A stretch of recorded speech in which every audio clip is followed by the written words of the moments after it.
네, 하나님께 영광 돌리는 귀한 찬양대의 고백이 아름답습니다. 하나님의 은혜로 저희 가정에 많은 자녀를 주셨어요. 그래서 올해 저희 집 자녀가 한 명은 고등학생, 한 명은 중학생, 또 한 명은 초등학생, 한 명은 어린이집 이렇게 됐습니다. 그래서 아이들이 키가 다 다양하지요. 근데 키가 차이가 나는 것만큼 생각의 크기도 많이 다르다라는 것을 많이 경험하게 됩니다. 좀 자란 아이들이라면 부모님과 충분히 대화가 되기 때문에 이 밥을 먹으면 너희가 좋아하는 아이스크림이나 과자를 사줄 거야 라고 말하면 이제 그 약속의 말씀을 믿을 수 있기 때문에 밥을 열심히 먹겠죠. 그런데 아주 어린아이들한테는 직접 아이스크림을 보여주지 않으면 이 밥을 먹으면 내가 너에게 맛있는 아이스크림을 사줄 거야, 이 말이 아무리 말해도 소용이 없다는 거예요. 물건을 직접 보여줄 때만 내가 저것을 먹기 위해서 부모님의 말씀을 잘 들어야겠다, 저것을 먹기 위해서 밥을 다 먹어야겠다라고 생각한다는 사실입니다. 신체가 자라는 것처럼 생각도 자라나는 것 같습니다. 우리가 생각이 자라나게 되면 굳이 직접 눈에 보이지 않아도 약속의 말씀으로도 믿음이라는 것이 생겨서 그 약속을 기대하면서 행동을 하게 되는 것을 경험하게 됩니다. 이것은 우리가 믿음 생활할 때도 동일하게 적용이 되는 것 같습니다. 오늘 저희가 특별히 3.1운동 100주년 기념주일로 예배를 드리고 있습니다. 이 100이라는 숫자는 특별하게 다가오지 않습니까? 사실 1907년에 우리나라에 대부흥운동이 있었습니다. 그래서 1907년에 대부흥운동을 기념하는 100년을 기념하는 2007년에 동일하게 우리 가운데 하나님께서 1907년에 성령을 폭포수와 같이 부어주셨던 것처럼 다시금 우리에게 부흥의 영을 부어주셔서 한국교회가 재도약하고 다시금 일어설 수 있는 해가 되기를 소망하며 기도하고 예배드리고 용서하는 일들이 특별하게 있었던 것을 기억합니다. 3.1운동도 똑같을 거라 생각합니다. 물론 여기 계신 분들 중에서 3.1운동을 직접 경험해 보신 분들은 아마 지금 제 눈에는 보이지 않는 것 같습니다. 그러나 우리가 익히 들어왔고 또 부모님을 통해서 전달받았던 역사책을 통해서 배워왔던 이야기를 통해서 3.1운동이 얼마나 놀라운 역사였는지, 특별히 3.1운동을 주도했던 분들 중에서 굉장히 많은 분들, 오늘 이제 영상을 보시면 아셨겠지만 민족 대표 33인 중에서 16명이 기독교인이었다라고 고백되지 않습니까? 또 우리 권사님께서 기도하시면서 유관순 열사에 대해서 이야기하셨는데 유관순 열사도 기독교인이셨습니다. 어릴 적부터 감리교에서 신앙생활을 했고 그래서 이화학당에서 공부를 하게 되었고 거기에서 3.1운동으로 나아가게 되었는데 하나님께서 우리나라의 가운데 큰 은혜를 주셔서 참 힘들고 어려울 때에 믿음과 또 나라를 사랑하는 마음과 신념을 가지고 일어설 수 있는 놀라운 일들을 허락하셨고 그것이 물리적으로는 어떤 독립이라고 이제 독립으로 보이는 결과로 이어지진 않았지만 우리가 독립할 수 있도록 하나님께서 지키시고 보호하시는데 귀중한 역할을 했다고 믿는 그 3.1운동의 100주년을 기념하면서 하나님, 동일하게 너무나 힘들고 어려운 나라의 상황 가운데 하나님께서 일제치하라는 그 참혹한 시기 가운데도 지켜주셨던 것처럼 우리나라를 지켜주신다면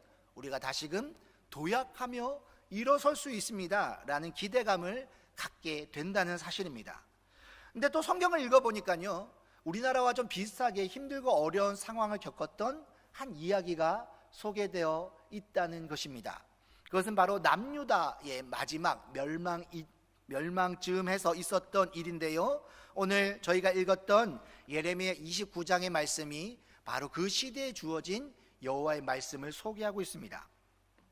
29장은요 저희가 11절부터 읽었지만 29장 1절 위에 보면 이제 제목처럼 파란 글씨로 이제 제목이 붙어 있는 것을 볼 수 있습니다.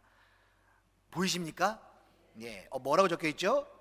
포로에게 보낸 예레미야의 편지라고 적혀 있습니다.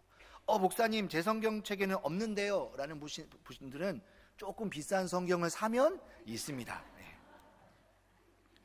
남유다가요 3번에 걸쳐서 포로기가 있었습니다. 첫 번째 포로 때는요, 바벨론의 느부갓네살 왕이 그 나라를 점령하면서 그 나라에서 핵심적인 엘리트들을 다 데리고 갔습니다.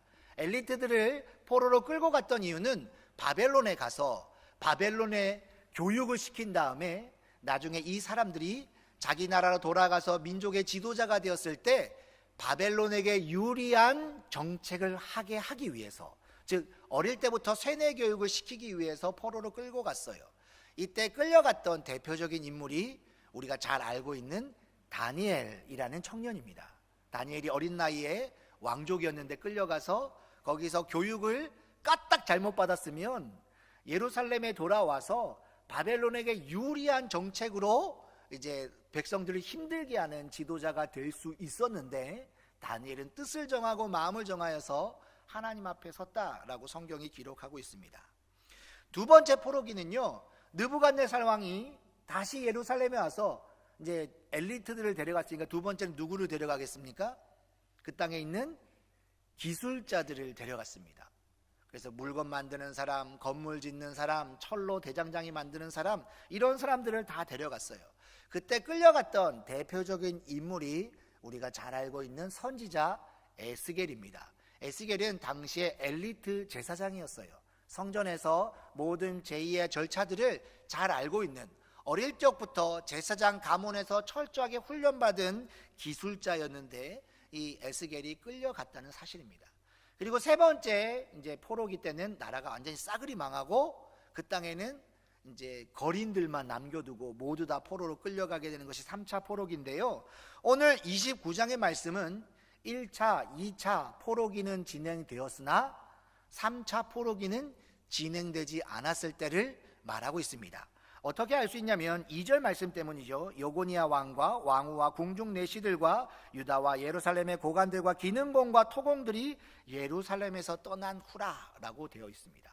즉 2차 포로기 때 여고니아가 이제 왕이었는데 포로로 끌려가게 되고, 이 여고니아의 숙부였죠. 숙부 시드기야가 마지막 왕으로 세워지게 되는데, 그래서 29장의 배경은 1차, 2차 포로기는 이루어졌고, 즉 이 예루살렘 땅에서 왕족들 또 기술자들은 좋은 능력 있다는 사람들은 바벨론이 다 포로로 끌고 갔고, 이제 예루살렘에 남아있던 사람들은 별 볼 일 없는 사람들, 주목받지 못한 사람들이 남아있는 그때에 예레미야를 통해서 포로로 끌려갔던 사람들에게 하나님께서 주신 메시지라는 사실입니다.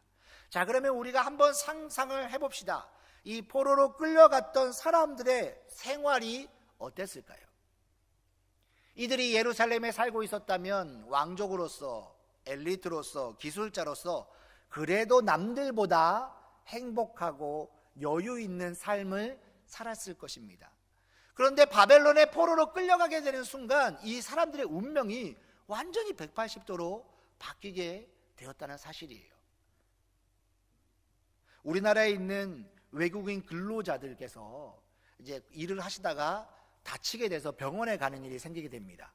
그때 가장 어려운 점이 뭐죠? 의료보험 혜택이 없어서요, 치료비가 어마어마하게 나온다는 사실입니다. 경제적으로 너무 힘든 분들에게 나라가 여러 가지 방법으로 도와줄 수 있는 복지의 정책들을 세워서 돕고 있습니다. 그런데 대한민국 시민이라는 자격이 없으면 그 혜택을 누릴 수 없다는 거죠.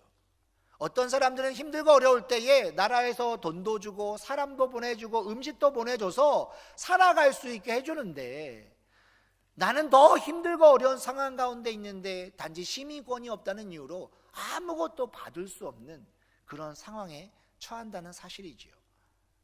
바벨론의 포로로 끌려갔던 그들의 삶이 행복하고 여유 있는 삶이었겠습니까? 절대 그렇지 않다는 것이죠. 또 바벨론과 이 예루살렘은요, 일단 쓰는 언어가 달라요. 물론 문자적으로는 똑같은 알파벳을 쓰지만, 예루살렘에는 히브리어를 쓰지만 바벨론은 아람어를 썼습니다. 그러니까 이제 언어가 다른 것이죠. 뭔가 부탁할 때도 언어가 다르니 쭈삣쭈삣하게 되는 거예요. 뭔가 불이익을 당했을 때 요구할 때도 떳떳하게 이야기할 수 없다는 것입니다.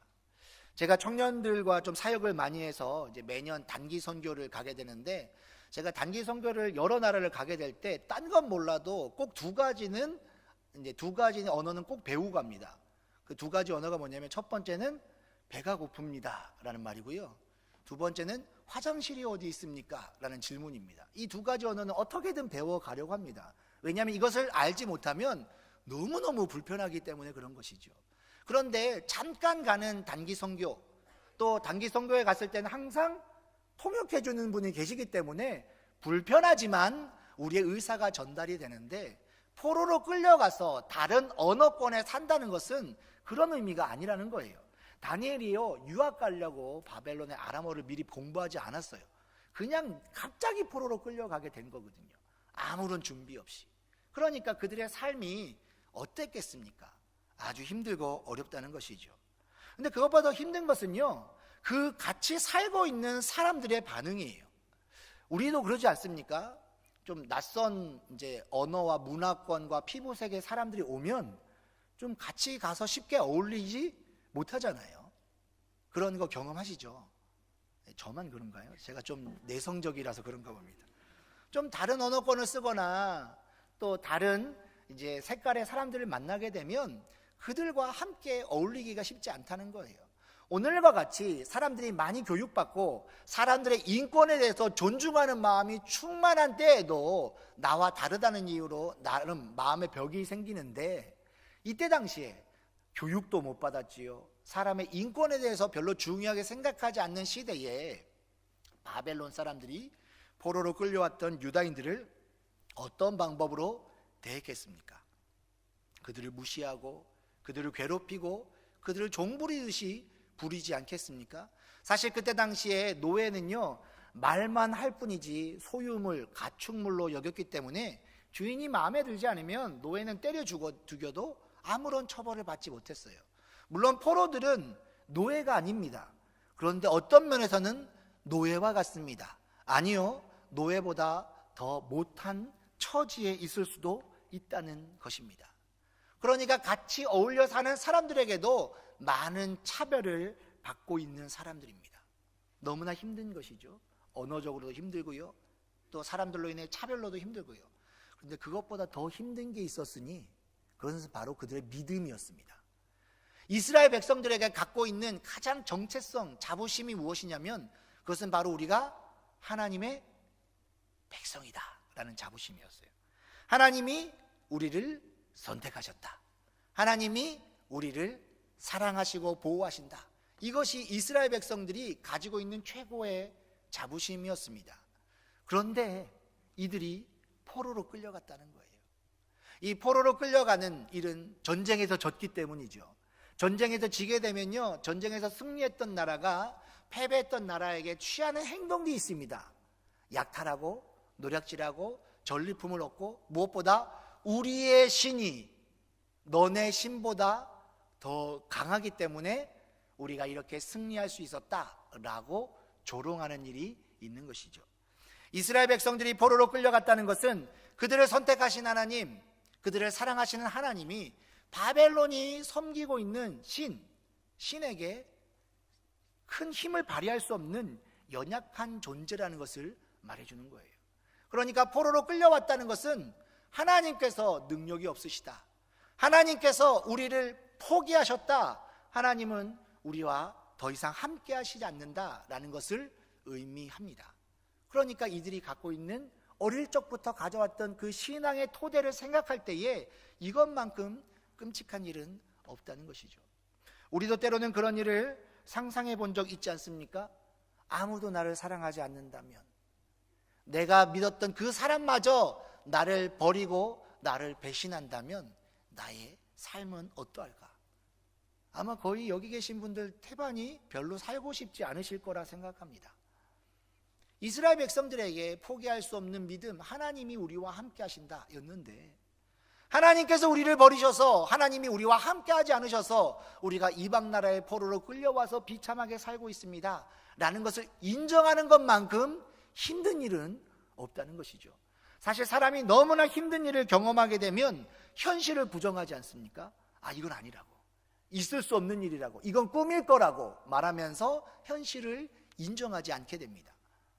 이스라엘 백성에게 지금 똑같은 일이 생긴 것이죠. 하나님께서 우리를 버리셨다. 이것 때문에 너무나 힘들어하고 있는 이스라엘 백성에게 하나님께서 예레미야를 통해서 편지를 보내신 내용이라는 것입니다. 그런데 그 편지의 내용이요, 11절 말씀에 이렇게 소개되고 있습니다. 여호와께서 이같이 말씀하시느니라, 여호와의 말씀이니라, 너희를 향한 나의 생각은 내가 하나니 재앙이 아니라 평안이다. 너희에게 미래와 소망을 주는 것이다 라고 말씀하고 계십니다. 즉 너무나 절망 가운데 있는, 언어도 다르고 사람들의 시선도 다르고 무엇보다 하나님께서 우리와 함께 하시지 않는다는 그 믿음의 절망 가운데 고통받고 있는 이스라엘 백성에게 하나님께서 분명히 선포하시는 거죠. 너희는 다 끝났다고 생각하니, 내가 너를 버렸다고 생각하니, 이제 너희에게 아무런 소망이 없다고 생각하니, 너희를 향한 나의 생각은 너희가 생각하는 그런 거 아니라고. 너희를 향한 나의 생각은 내가 알지 않냐고. 나는 너에게 미래를 주길 원하고 희망을 주길 원하고 재앙이 아니라 평안을 주기를 원한다 라고 하나님께서 선언하고 계시다는 사실입니다. 그러면 하나님의 이 생각과 이스라엘 백성들이 갖고 있는 생각의 차이는 무엇 때문입니까? 그것은 바로 생각의 크기가 다르기 때문에 그렇다는 것이죠. 이스라엘 백성들은 지극히 인간적인 생각을 하고 있었습니다. 사실 출애굽기 말씀을 보면 그럴 법도 합니다. 왜냐하면 하나님과 이스라엘 백성들의 관계가요, 계약 관계인데, 약속의 관계인데, 이 약속의 근거가 하나님의 말씀을 잘 듣고 지키면이라는 전제 조건이 있기 때문에 그렇습니다. 즉 이스라엘 백성이 하나님의 백성이 될 수 있는 이유는 하나님의 말씀을 잘 듣고 지키기 때문이에요. 그런데 사실 이스라엘 백성들의 삶을 보게 되면 하나님의 말씀을 잘 지키는 것보다 지키지 않는 삶이 훨씬 더 많았다는 것입니다. 그래서일까요? 이스라엘 백성은 이렇게 생각하기 시작합니다. 우리가 하나님의 말씀을 지키지 않아서 하나님께서 우리를 버렸노라고. 이것이 이스라엘 백성들이 생각할 수 있는 생각의 최대치였어요. 그런데 하나님의 생각은 달랐다는 것이죠. 오늘 본문에 저희가 읽진 않았지만 예레미야 31장 31절에는요 이런 말씀이 소개되어 있습니다. 보라, 날이 이르리니 내가 이스라엘 집과 유다 집에 새 언약을 세우겠다. 하나님은 이스라엘 백성을 향한 새 언약을 계획하고 계셨습니다. 그 새 언약은요, 계명을 잘 지켜야지만 하나님의 백성이 되는 구약의 언약과는 달랐습니다. 그 새 언약은요, 예수님께서 성만찬 하시면서 이제 잔을 드시면서 이것은 내 피로 세우는 새 언약이다 말씀하심으로 성취되었는데요, 이 성만찬이 예수님의 십자가를 의미하지 않습니까? 예수님의 십자가에서 세워진 새 언약, 그 무엇입니까? 예수님을 믿음으로 하나님의 백성이 된다라는 새 언약이라는 거예요. 하나님의 최대치는요, 하나님의 생각은요, 바로 여기에 있었다는 사실입니다. 이스라엘의 백성들의 생각과 하나님의 생각이 달랐다는 것이죠. 그래서 이 차이를 이스라엘 백성들은 좁히지 못했기 때문에 지금의 자리에서 절망하고 낙심하고 어려워하고 있다. 그래서 하나님께서 예레미야를 통하여 그들에게 위로의 메시지를 전해주고 계십니다. 100년 전에 우리나라의 삶은 어땠을까요? 그때 우리가 들어왔기로는 우리는 일본의 노예로서 비참한 삶을 살았다라고 이야기합니다. 많은 사람들의 인권이 무너지고요, 자기 이름을 또 이름으로 내세울 수도 없고, 또 우리말을 사용할 수도 없고, 민족성이 처절하게 밟혔던 그 자리였습니다. 한편 이상하지 않겠습니까? 하나님께서 일찍이 많은 선교사님들을 통해서 또 선교사님들의 핏값으로 한국의 기독교를 허락하시고, 또 1907년에는 놀랍도록 부흥을 허락하셨는데, 많은 기독교인들이 힘들고 어려운 상황 가운데 하나님 우리 민족을 살려주십시오, 우리 민족을 붙들어 주십시오 라고 기도했는데 왜 점점 상황은 어려워져만 갔을까요? 그때 당시에 기도했던 많은 사람들의 마음속에 얼마나 많은 회의가 있었겠습니까? 1년을 기도하고 5년을 기도하고 10년을 기도해도 전혀 나아지지 않고 점점 수탈만 강해지는, 살기 힘들어지는 그 현실 앞에서 우리 믿음의 선조들은 어떻게 했길래 그 믿음을 가질 수 있었을까요? 그것은 우리가 처한 상황에서 우리가 생각할 수 있는 생각으로만 바라보는 것이 아니라 우리를 향하신 하나님의 생각은 무엇입니까? 하나님 지금 우리에게 무엇을 원하십니까? 를 생각했기 때문에 그 시간을 믿음으로 버텨올 수 있지 않았겠습니까? 그렇다면 동일하게 국가적으로, 세계적으로, 또 경제적으로, 또 정치적으로 힘든 시기를 살아가고 있는 지금 우리가 생각할 때에는 답도 보이지 않고 개선될 것 같지도 않고, 또 마땅히 깨어 있어야 될 한국 교회가 그렇게 깨끗한 것 같지도 않고, 마땅히 백성을 위해서 섬겨야 될 위정자들이 그렇게 순수한 것 같지도 않고, 과연 이 나라에게 무슨 희망이 있겠어? 우리에게 무슨 변화가 있겠어? 라고 쉽게 절망해 버려서 많은 젊은이들이 이 나라를 떠나고 싶다, 이 나라는 헬 조선이다 라고 비아냥거리는 이때에 우리가 가지고 있는 생각의 크기의 최대치로는 전혀 답이 보이지 않는데, 그럼에도 불구하고 우리를 향하신 하나님의 생각은 무엇입니까? 지금 우리에게 하나님이 무엇을 원하십니까? 라고 질문하며 기도할 수 있다면, 힘든 일제시대를 믿음으로 잘 견뎌서 우리에게 믿음의 유산을 믿음을 유산으로 준 믿음의 선배들처럼 우리도 이 시기를 극복할 수 있지 않겠습니까? 이것을 성경에서 다른 말로는 믿음이라고 합니다. 우리가 보이는 현실에 눈높이를 맞추는 것이 아니라 우리를 향하신 하나님의 생각에 눈높이를 맞추는 것이죠. 그런데 하나님의 생각은요, 약속의 말씀으로 주어지는데, 희한하게 이 약속의 말씀은 주어졌을 때랑 성취될 때랑 시간의 간격이 있다는 거예요. 하나님께서 이 예레미야에게 29장의 말씀을 주셨습니다. 너희를 향한 나의 생각은 평안이다 라고 주셨는데요, 10절 말씀에 보니까 얼마요? 70년이라는 시간이 있다는 거예요. 약속의 말씀이 주어졌는데 이 약속의 말씀이 이루어지기까지 견뎌야 될 시간이 있는데, 이 시간을 믿음을 가지고 인내하며 버텨내라 라고 말씀하시는 것이죠. 그래서 성경의 믿음장이라고 말하고 있는 히브리서 11장에는요 많은 믿음의 인물들을 소개한 다음에 12장에 인내로서 믿음의 경주를 하라라고 권면하고 있습니다. 그런 면에서 믿음과 인내는 거의 동의어와 같다라고 할 수 있겠습니다. 그런데요, 이 약속의 말씀만 받고 살아가자니 너무 힘들다는 거예요. 물론 하나님이 그런 생각을 갖고 계신다는 거 알겠습니다. 저에게 귀한 약속의 말씀 주신 거 참 감사합니다. 하지만 하나님, 그 약속의 말씀이 성취될 때까지 인내하는 것이 너무나 힘들기에 자꾸만 나의 믿음이 흔들리고 넘어지고 포기하고 싶은 생각이 듭니다 라고 불평할 수 있다는 것이죠. 그래서일까요? 하나님께서 우리에게 11절의 말씀만 주신 것이 아니라 12절, 13절의 말씀을 주셨다는 사실입니다. 우리가 12절, 13절 말씀을 다시 한번 읽어보겠습니다. 시작. 너희가 내게 부르짖으며 내게 와서 기도하면 내가 너희들의 기도를 들을 것이요 너희가 온 마음으로 나를 구하면 나를 찾을 것이요 나를 만나리라. 아멘. 하나님께서 이스라엘 백성에게 주신 첫 번째 은혜는 약속의 말씀이에요. 이 약속의 말씀이 성취될 때까지 믿음을 가지고 인내하라. 그래서 고난 가운데 이 말씀을 들었던 사람들, 특히 다니엘과 같은 사람들은 70년을 기다렸지 않습니까? 그래서 다니엘서 9장에 보면 70년이 도래한 걸 다니엘이 깨닫고 하나님께 기도하지 않습니까? 하나님 예레미야를 통해서 주셨던 기간이 찼습니다. 이제 그 말씀대로 우리를 회복시켜 주십시오. 기도하는 다니엘을 볼 때에 다니엘은 믿음을 가지고 인내할 줄 아는 사람이었다는 거예요.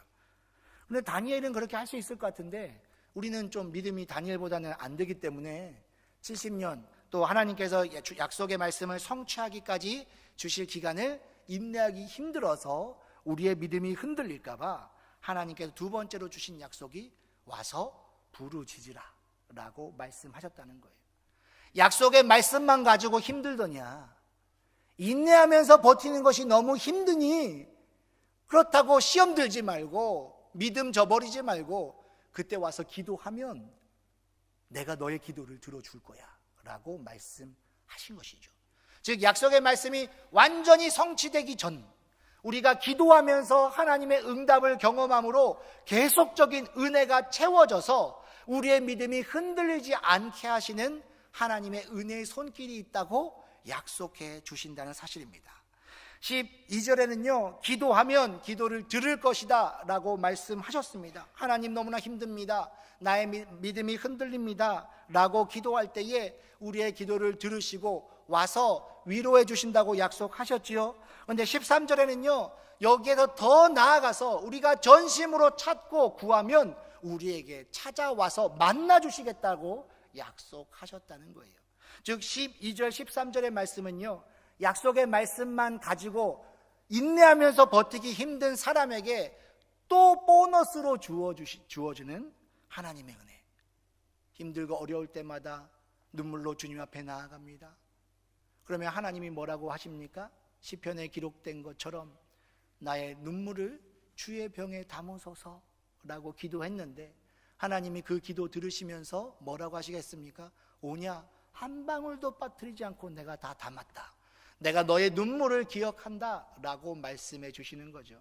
하나님, 내 마음이 너무나 낙심이 되어 넘어지게 되었습니다. 죽게 되었으니 나를 불쌍히 여기시고 구원해 주십시오 라고 기도할 때에 하나님께서 엘리야에게 그렇듯이 세미한 음성 가운데 나타나 말씀하심으로 위로하여 주시고 일으켜 주시고 붙들어 주셔서 그 또한 견디고 넘어가게 하신다는 사실입니다.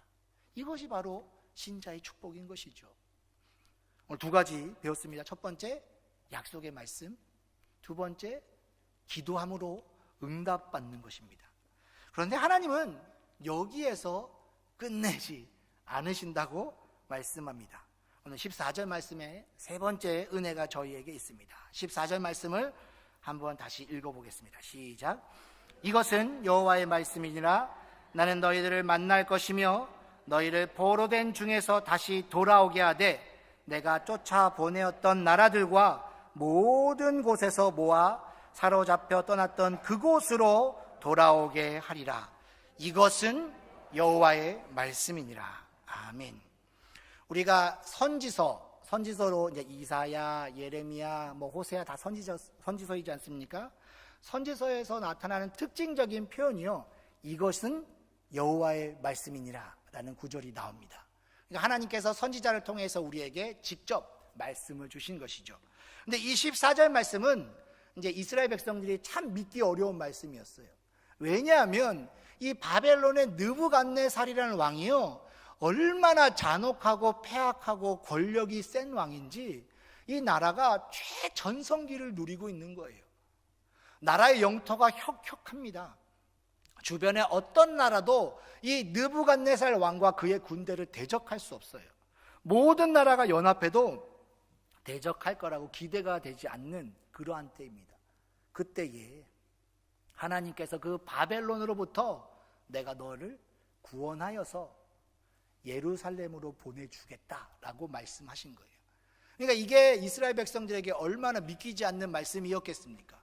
그러니까 하나님께서도 특별히 믿으라고 이것은 여호와의 말씀이니라 이 구절을 두 번이나 반복해서 이야기하고 계신 것이죠.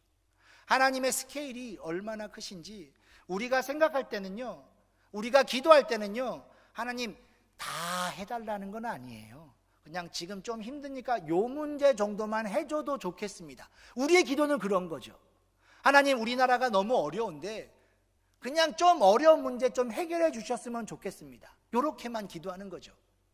그런데 하나님은요, 온 세상의 주인이시고 그 어떤 것도 바꿀 수 있는, 하나님께서 작정을 하시려면 온 세계를 이렇게 막 주물럭 하셔서 이제 조작하신다는 거예요. 감사하게도 이제 작년 2학기 때 역사로 보는 성경 이야기라는 과목을 이제 가지고 좀 준비하는 시간이 있었습니다. 그 과목을 준비하면서 참 놀라웠던 게 뭐냐면 당시에 세계의 강대국이라고 할 수 있는 이집트도 있었고요, 아수르도 있었고요, 페르시아도 있었고요, 바벨론도 있었고, 로마도 있었고, 그리스도 있었고, 이런 여러 나라들이 있었는데요, 하나님께서 하나님의 계획을 이루시기 위해서 그 강대국을 흥하게도 하셨다가 쇠하게도 하셨다가, 강대국이 잘 나가기도 하다가 갑자기 내분 때문에 힘들기도 하다가, 이런 여러 가지 방법들을 하나님이 아주 간단하게 사용하시더라는 거예요. 왜요? 하나님의 백성인 이스라엘 백성을 연단시키기 위해서. 그래서 첫 시간에 무슨 얘기를 했냐면 이스라엘 땅은 사이 땅이다 라는 얘기를 했었거든요. 여러 강대국 사이에 끼어 있는 땅, 그러니까 오도 가도 도망갈 수 없는 땅, 오로지 하나님만 바라볼 수밖에 없는 땅. 왜 하나님께서 이스라엘 백성을 그 사이 땅에 두셨는가? 그것은 그 사이 땅만큼 하나님의 백성을 훈련시키기에 좋은 곳이 없었기 때문이다. 그것이 이제 그 학기를 준비하면서 제가 읽었던 많은 책들의 결론이었어요. 그러면서 한편 우리나라를 생각해 보게 되었습니다. 우리나라 역시 사이 땅입니다. 우리나라도요, 세계에서 군사력으로 10번째 안에 들어가잖아요. 그렇잖아요. 근데 문제는 주변에 있는 나라가 뭐 한 3위, 4위, 5위 뭐 이런 나라들 다 껴 있어가지고 10번째인데 전혀 힘을 내지 못하는 것이죠. 또 이제 우리나라에 간섭을 하고 있는 미국이라는 나라는 군사력이 세계에서 1위잖아요. 그러니까 여러 열강들의 틈에 끼어 있는 사이 땅이라는 거예요. 이 사이 땅이기 때문에 사실 해답이 잘 보이지 않습니다.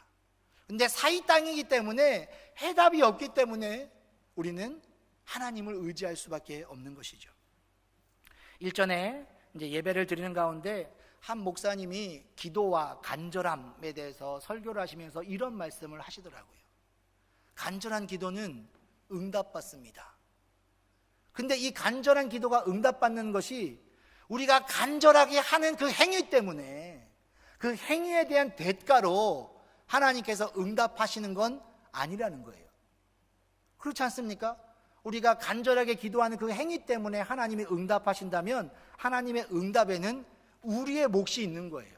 우리가 행한 대가가 있는 것입니다. 그런데 간절한 기도가 응답받는다는 것은요, 우리의 간절함의 행위 때문에 응답받는 것이 아니라 우리가 할 수 있는 것이 아무것도 없는 거예요. 그러니까 우리는 간절할 수밖에 없는 거죠.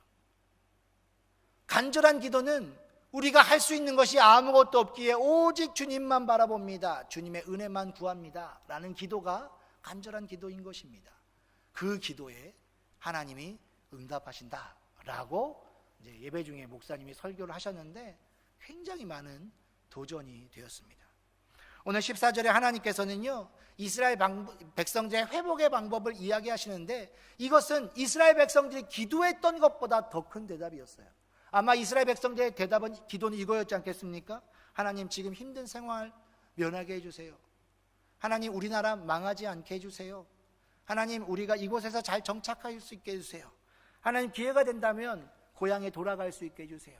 이것이 그들의 기도였는데 하나님의 응답은요, 너네가 어디에 포로로 끌려갔든지 그 나라가 얼마나 강하든지 내가 작정하면 무조건 내가 허락한 곳에 너희는 돌아오게 될 것이다 라고 말씀해 주고 계신다는 거죠.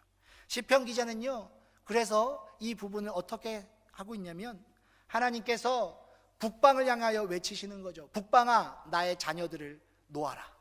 남방아, 내 백성들을 풀어놓아라 라고 하나님이 명령하신다 라고 기록하고 있다는 사실입니다. 사실 오늘 본문의 상황, 또 100년 전 우리나라의 상황, 또 지금 맞닥뜨리고 있는 우리의 상황은 물론 시간적으로 또 여러 가지 공간적으로 많이 다릅니다마는 하나님의 은혜가 절대적으로 필요하다라는 공통점을 가지고 있습니다. 오늘 본문에서 하나님은 우리에게 세 가지를 약속하십니다. 믿음을 가지고 인내할 때에 하나님께서 약속하신 평안을 소유할 것이라 말씀하십니다. 두 번째로는 그 과정 가운데 힘들고 지칠지라도 하나님께 기도하며 나아가면 그때그때마다 또 채워주시는, 만나주시는, 응답하시는 은혜가 있다라고 말씀하십니다. 세 번째로는요, 우리가 기도한 것보다 더 놀랍도록 크게 역사하시는 하나님의 응답이 반드시 있다라고 약속하십니다. 오늘 이 약속의 말씀을 나의 것으로 삼아 오늘 지금의 시간도 믿음으로 인내하면서 기도함으로 하나님의 은혜를 경험하고 우리 가운데 큰 일을 행하실 하나님의 그 놀라운 사역을 믿음으로 소망하는 하나님 사랑하시는 우리 한영교회 성도 여러분 되시기를 주님의 이름으로 축원합니다. 기도하시겠습니다.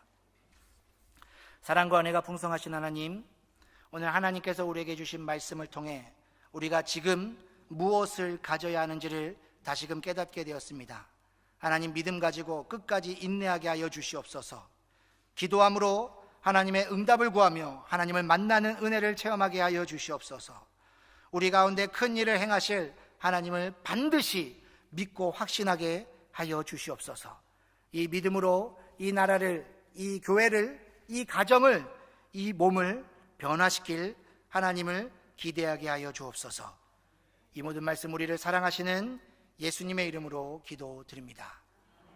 아멘.